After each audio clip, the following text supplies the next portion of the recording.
अरहं सम्मा सम्बुद्धो भगवा भूतं भगवन्तम् अभिवादेमि। स्वाख्यातो भगवता धम्मो धम्मं नमस्सामि। सुपठिपन्नो भगवतो सावतसङ्घो सङ्घं नमामि। ओकाशवन्दामि भन्ते द्वारतेनं कथं सबमपराधं क्षमतु मे भन्ते। द्वितीयंपि ओकाशवन्दामि भन्ते द्वारतेनं कथं सबमपराधं क्षमतु मे भन्ते। तृतीयंपि ओकाशवन्दामि भन्ते द्वारतेनं कथं सबमपराधं क्षमतु मे भन्ते। ओकाश अहं भन्ते त्रिशरणेन सद्धि पञ्चशीलं धम्मं याचामि अनुग्रहं कथवा शीलं देत मे भन्ते।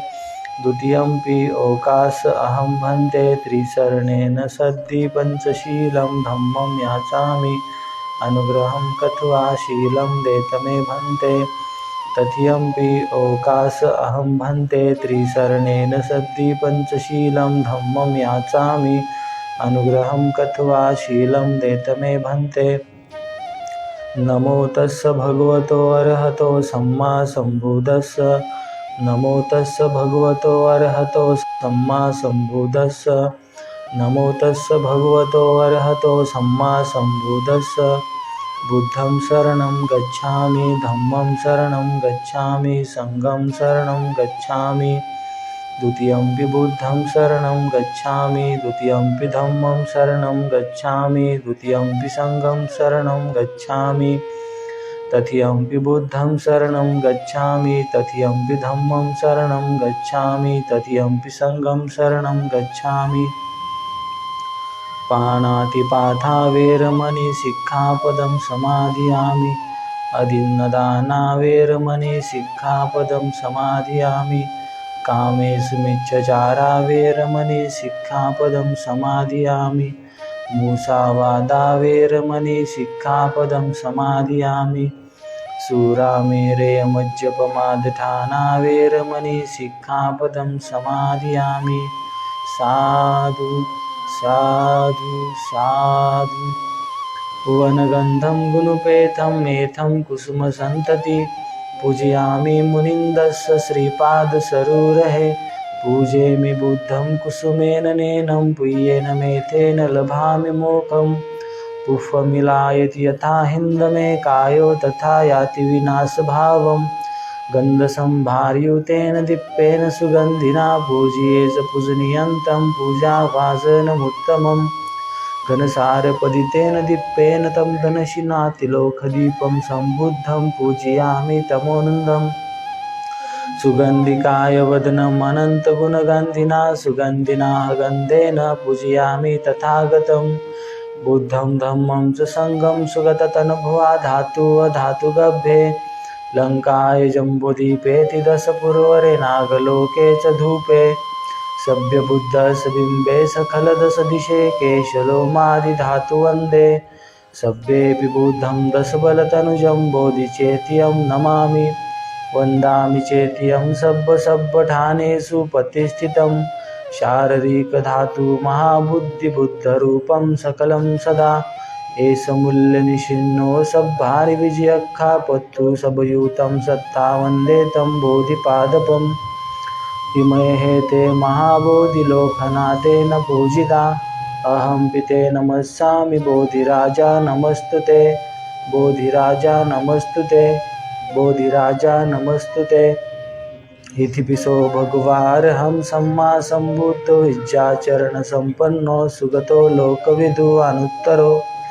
पुरुषधम्मसारथि सत्तादेव मनुष्याणां बुद्धो भगवाति। बुद्धं जीवितपर्यन्तं शरणं गच्छामि। एष बुद्धातीता च एष बुद्धानागता। पचुपन्ना च ये बुद्धा वन्दामि सर्वदा। नत्थि मे शरणं मायं बुद्धो मे शरणं वरम्। एतेन सच्चवज्जन होतु मे जयमङ्गलम्। उत्तमङ्गेन वन्देऽहं पादपशुवरुत्तमम्।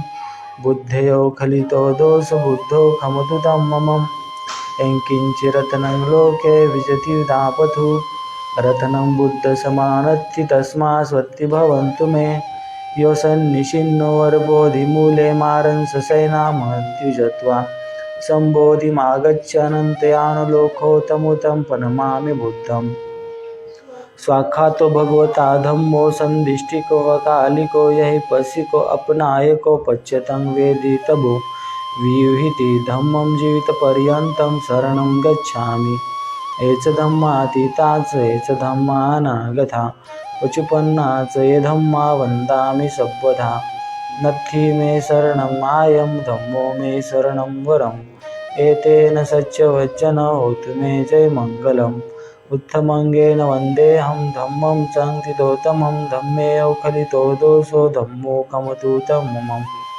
यंकिंचिरत्नं लोके विजति तापथु रत्नं धम्मसमानत्ति तस्मा स्वत्ति भवन्तु मे अष्टांगिको वर्योपथो जनानं मोक्षापवेशा उजुकुवमगो धम्माय सन्ति करोपनीथो नियानिको तं परमामि धम्मम् सुपटिपन्नो भगवतो सावत संगो सुपटिपन्नो भगवतो सावत संगो न्यायपटिपन्नो भगवतो सावत संगो सामीचिपटिपन्नो भगवतो सावत संगो यदिदं चत्तारि पुरुषयुगामि अट्ठपुरुषपुग्गला एष भगवतो सावत संगो आहनयो पाहनयो दक्षिणयो अंजलिकरणयो अनुत्तरो पुय्यंखेतं लोकसारथि संगम जीवितपर्यन्तं शरणं गच्छामि ये च संघातीता च ये च संघा अनागता पचुपन्ना च ये संघा वन्दामि सर्वदा नत्थि मे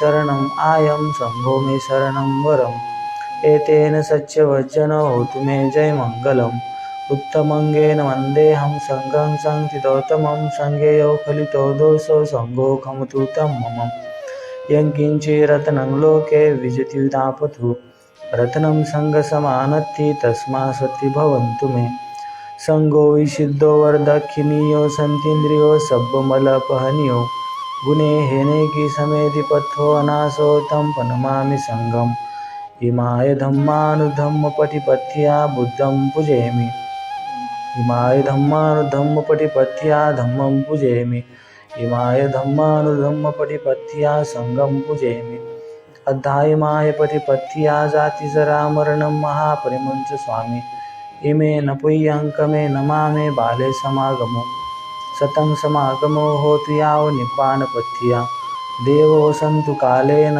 सस्यसम्पत्ति हेतु च फीतो भवतु लोक च राजा भवतु धम्मिको सकलबीजं विदुर्यानं देवरूपं सुजीव निर्मलचक्षुगम्भीरघोषं गौरवर्णं सुखाय अभयचित्तं निर्भयकामं सुरतधम्मं सुप्रेम वीरधरजं सुसरनेतं भीमरावं सरामि भीमरावं सरामि भीमरावं सरामि दिव्यप्रभरत्न तुम्हें साधुवरदान तुम्हें अद्य कुलभूषण मे भीमराजा सकल विद्यापति ज्ञान सत्य संगति शास्त्र शासनमति बुद्धि तेजा पंकजा नरवरा रत्न सुजन उद्धरा भगवंता चाकरा भक्त गाजा चौधार संगरी शास्त्र न दरिता करी कापलारी उरी रौद्र रूपा मुक्तिपथ कोण था जीर्ण स्मूर्ती जाळिता उजळील्या गतिका मार्गे साजा राष्ट्रघटना कृती शोभते भारती महामानव बोलती स्वातसज्ञा शरण बुद्धासमे शरण धम्मासमे शरण संघासमे भीमराजा भीमराजा भीमराजा।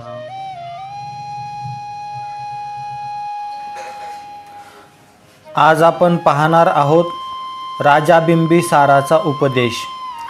दुसऱ्या दिवशी गौतम उठला आणि भिक्षेकरिता शहरात जाण्यासाठी निघाला। फार मोठा जमाव त्यावेळी त्याच्या भोवती जमला होता। त्यावेळी मगध अधिपती श्रेणीय बिंबिसार राजाने राजवाड्याच्या बाहेर लोकांची ती गर्दी पाहिली आणि तो एवढे लोक जमल्याचे कारण काय याची विचारणा केली। तेव्हा एका राजसेवकाने त्याला पुढील प्रमाणे हकीकत सांगितली, ज्याच्याबद्दल ब्राह्मणांनी असे भविष्य वर्तविले होते की हा एकतर उच्चतम ज्ञानी प्राप्त करून घेणारा महापुरुष होईल किंवा या पृथ्वीचा सम्राट होईल. तोच हा शाक्यांचा राजाचा पुत्र आहे. त्यालाच पाहण्यासाठी लोक गर्दी करीत आहेत. हे ऐकून आणि त्याचा अर्थ मनात ओळखून राजाने त्या सेवकाला लगेच आज्ञा दिली की जा, तो कुणीकडे जात आहे हे पाहून मला येऊन सांग. तो सेवक राजाची आज्ञा होताच त्या राजपुत्राच्या मागोमाग जाऊ लागला. स्थिर नेत्रांनी आपल्या पुढील केवळ जोखडभर अंतरापर्यंत पाहता शरीराचे अवयव आणि मनात भरकटणारे विचार कह्यात ठेवून तो याचक श्रेष्ठ सावकाश आणि मोजून पावले टाकीत हळूहळू आवाजात भिक्षा मागत चालत होता. मिळेल ती भिक्षा स्वीकारून तो पर्वताच्या एका निवांत कोपऱ्यात जाऊन बसला आणि तेथे अन्नसेवन करून तो पांडव टेकडीवर चढून गेला.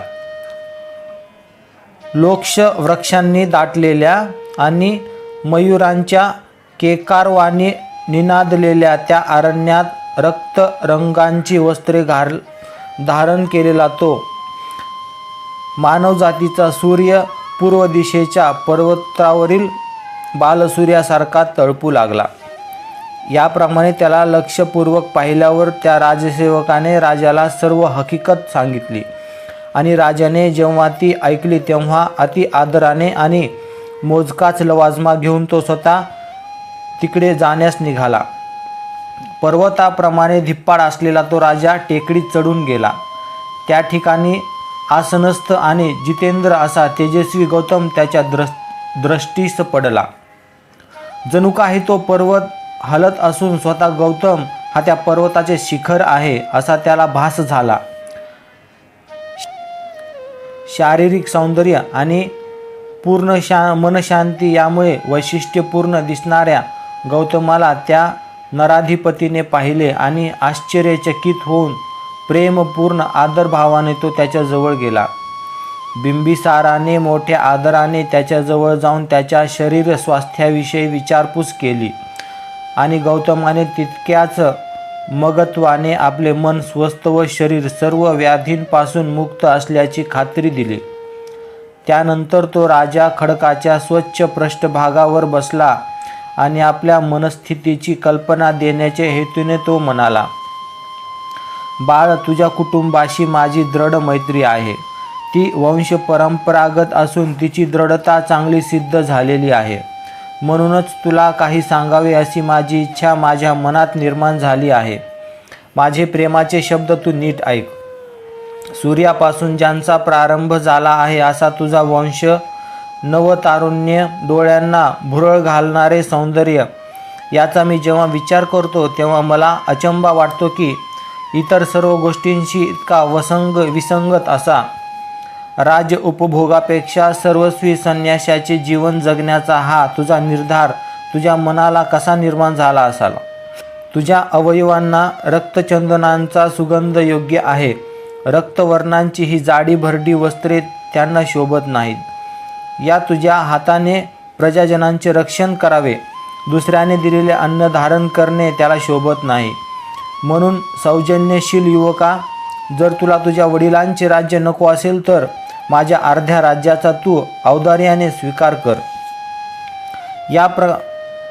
याप्रमाणे तू केलेस तर तुझ्या आप्तस्वकीयांना दुःखाचे कारण उरणार नाही. कालांतराने सार्वभौम सत्ता देखील अखेरीस धीर गंभीर अशा पुरुषाच्या आश्रमासाठी धाव घेते. म्हणून या बाबतीत तू मला उपकृत कर. सज्जनांच्या सहवासामुळे सज्जनांचा उत्कर्ष जास्त प्रभावी ठरतो. परंतु तुझ्या वंश अभिमानामुळे जर तुला माझ्याविषयी विश्वास वाटत नसेल तर अगणित अशा सज्ज असलेल्या सैन्यात आपल्या बाणासह सामील हो आणि मला मित्र म्हणून आपल्या शत्रूंना जिंकण्याचा प्रयत्न कर. म्हणून तू यांपैकी एका गोष्टींचा स्वीकार कर. धर्म, संपत्ती आणि सुख यांच्या नियमांना अनुसरून तू वाग. प्रेम आणि इतर गुण यांना तू अनुसर. जीवनाची ही 3 उद्दिष्टे आहेत. जेव्हा माणसे मरतात तेव्हा केवळ या जगापुरताच त्यांचा अंत होतो. म्हणून जीवनाच्या या 3 उद्दिष्टांना अनुसरून त्यांची फलप्राप्ती करून घेण्यास तुझे हे व्यक्तिमत्व कारणीभूत होऊ दे. असे म्हणतात की धर्म, संपत्ती आणि सुख यांची ज्यावेळी संपूर्ण प्राप्ती होते त्याचवेळी मानवी जीवनाचा हेतू पूर्ण होतो. धनुष्याची दोरी खेचण्यास लायक असलेले हे तुझे दोन बलवान बाहू निरुपयोगी राहू देऊ नकोस. तेही पृथ्वीच काय पण त्रैलोक्य जिंकण्यास अधिक समर्थक आहेत. मी तुला हे प्रेमामुळे सांगत आहे, सत्ता किंवा उद्धटपणामुळे नाही. तुझा हा याचक वेश पाहून माझे मन अनुकंपेने भरून आले आहे आणि मी अश्रू ढाळीत आहे. याचकाचे जीवन जगू इच्छिणाऱ्या गौतमा, नामवंश अशा तुझ्या वंशाला साजेसे तुझे सौंदर्य वार्धक्य येऊन नष्ट होण्यापूर्वी वेळ गेली नाही तोपर्यंत आताच सर्व सुखांचा उपभोग घे. वृद्ध मनुष्य धर्माने पुण्य मिळू शकतो. सुख उपभोगण्याच्या दृष्टीने वृद्धकाळ असह्य असतो. म्हणून असे म्हणतात की सुखे ही तारुण्यासाठी असतात, संपत्ती मध्यम वयस पुरुषांसाठी असते आणि धर्म वृद्धांसाठी असतो. आजच्या या जगात यौवन हे धर्म व संपत्ती यांचा शत्रू आहे. आपण स्वतःला सुख उपभोगण्यापासून दूर ठेवण्याचा कितीही प्रयत्न केला तरी आपण त्यांना टाळू शकत नाही. म्हणून जिथे जिथे सुखे सापडतील तिथे तिथे तुझ्या यौवनाने त्यांचा उपभोग घ्यावा. वृद्धत्वाची प्रवृत्ती चिंतनाकडे असते. ते गंभीर आणि शांत राहण्याच्या बाबतीत तत्पर असते. फारसे आयास न करता अपरिहार्य ते विकारविरहित होते. लज्जा हेही त्याचे कारण आहे. म्हणून चंचल बाह्य वस्तूंकडे आकर्षित होणाऱ्या, निष्काळजी, उतावळ्या आणि दूरदृष्टी नसलेल्या यौवनांच्या फसव्या कालखंडामधून बाहेर पडल्यावर लोक अरण्यातून सुरक्षितपणे सुटका झालेल्या माणसाप्रमाणे सुटकेचा निश्वास टाकतात. म्हणून अविचार आणि भ्रामक असा या यौवनांचा चंचल काल जाऊ दे. आपल्या आयुष्यातील पूर्व भागातील वर्षे सुखाकरिता राखून ठेवलेली असतात. इंद्रियांच्या आसक्तीपासून आपण त्यांना दूर ठेवू शकत नाही. किंवा धर्म हे जर खरोखर तसे ध्येय असेल तर यज्ञ कर. यज्ञ करून सर्वोच्च अशा स्वर्गात आरोहण करणे ही तुझ्या कुटुंबांची अतिप्राचीन अशी प्रथा आहे. मोठमोठ्या ऋषींनी जे ध्येय आत्मक्लेशाने गाठले त्याच ध्येयाची प्राप्ती कर. सुवर्ण कंकणांनी ज्यांचे हात भरलेले असतात आणि ज्यांचे चित्र विचित्र मुकुट रत्नांच्या प्रकाशामुळे चकाकत असतात अशा राजर्षींनी यज्ञांच्या मार्गाने करून घेतलेले आहेत. उद्या आपण पाहूया गौतमाचे बिंबिसारास उत्तर पूर्वार्ध.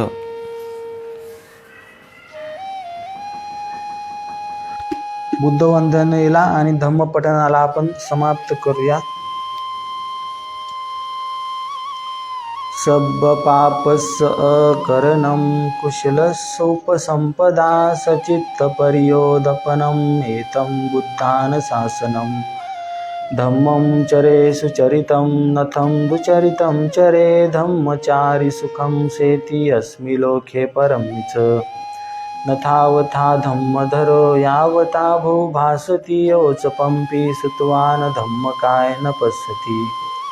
सवे धम्मधरो यो धम्म न पमजति. नत्थि मे शरणं मायं बुद्धो मे शरणं वरम् एतेन सच्चवज्जनो होतु मे जयमङ्गलम्. नत्थि मे शरणं मायं धम्मो मे शरणं वरम् एतेन सच्चवज्जनो होतु मे जयमङ्गलम्.